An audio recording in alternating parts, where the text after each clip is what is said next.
Rolling. All right, so we're here at 90 Morningside Drive today for Mrs. Wendy Word, and that's 90 Morningside Drive in Newnan, Georgia.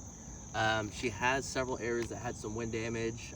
Allstate did approve it for major repairs on the shingles. So what we're gonna do here today is perform a repair test. We have this one shingle here, has some good wind damage across the top. So first things first, we want to go ahead and get this completely unsealed, everything else around it removed, which it looks like there was already some blow through there. Same thing on the shingle next door. And one thing you'll commonly see with that blow through is that the shingle itself is very, very, very loose on the install, and it'll be really easy to pull these out. Oh wow.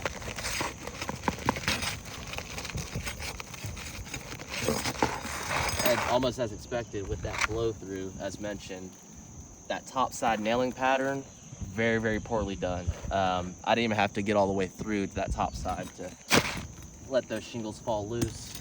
Now, what we're gonna do here, I wanna go ahead and get this surface level flush.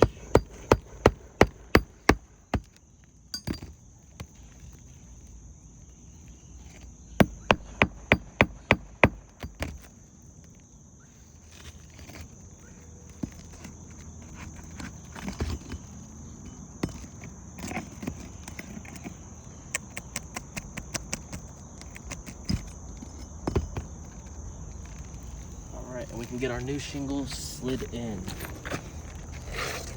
As mentioned, typically this part would take a little longer, but with the amount of nails that are overdriven into this roof, these shingles are flapping up pretty easy and just coming right on out.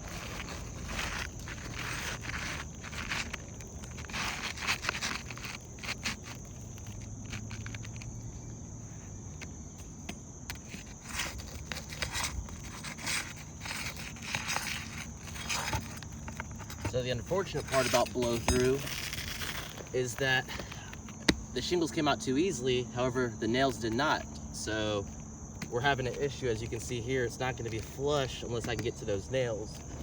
So what I'm gonna try to do is very slowly get behind this section here and get those nails pulled up for us.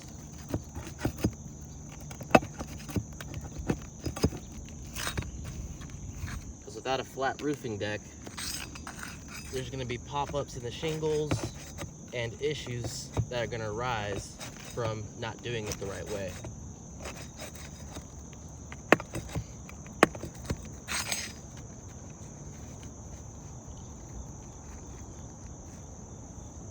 Actually, that nail was so poorly driven. Oh no. It's all the way up here for that blowout.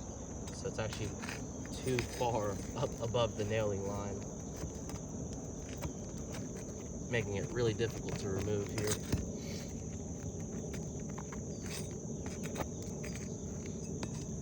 Wow. Yeah, so you can see there how far above the nailing line that last nail was, which again, it does catch the top of the shingle, however, it doesn't actually penetrate through it and hold it down properly.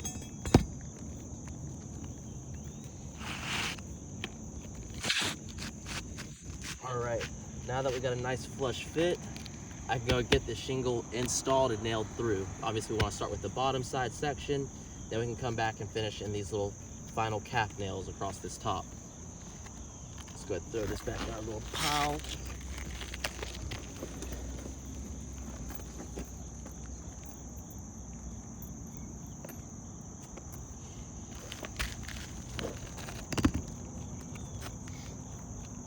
And actually, we'll just use the roof snake here for all intents and purposes.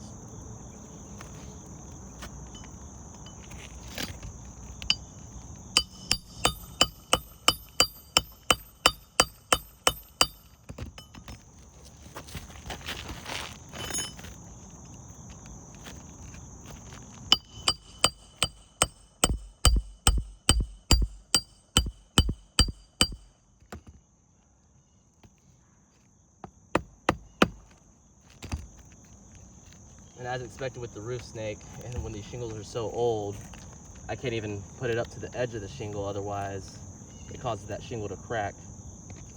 So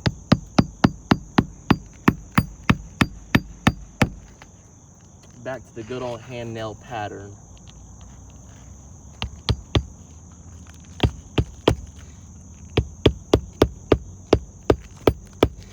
And James, if you could from the side angle, just so they can see, I'm not even lifting this at a 45 degree and still seeing a lot of granule loss starting to develop up there.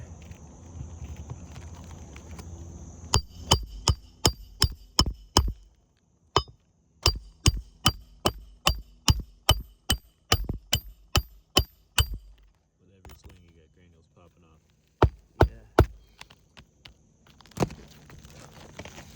It's just one of those things when the roof gets to this age, you can see from the previous repairs made around the roof here, it's just always been an issue when it comes to the repairability of this shingle.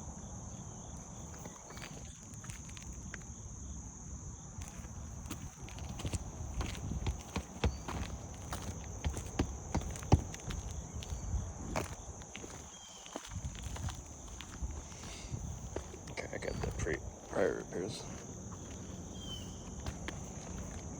You still video? Yep.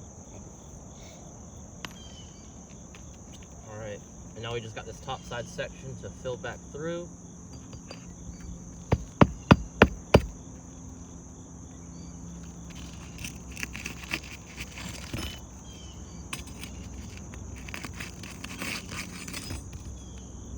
And the reason I didn't feel a nail over here on this side was because it actually did not have a nail installed on that corner, so that makes sense why I only put out 3 nails instead of 4 across that top side section.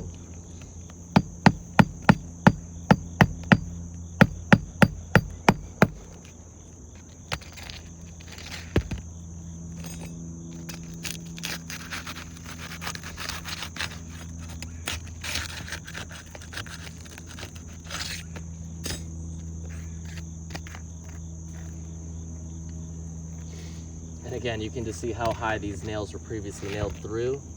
So in order for me to fill that gap back through, I'm gonna need to lift the shingle a little higher than what I would like to. And then add back an additional nail due to the nailing pattern being incorrect.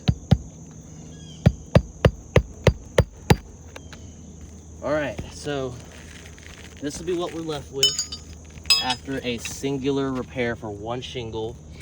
As you can see, the shingles directly above were affected.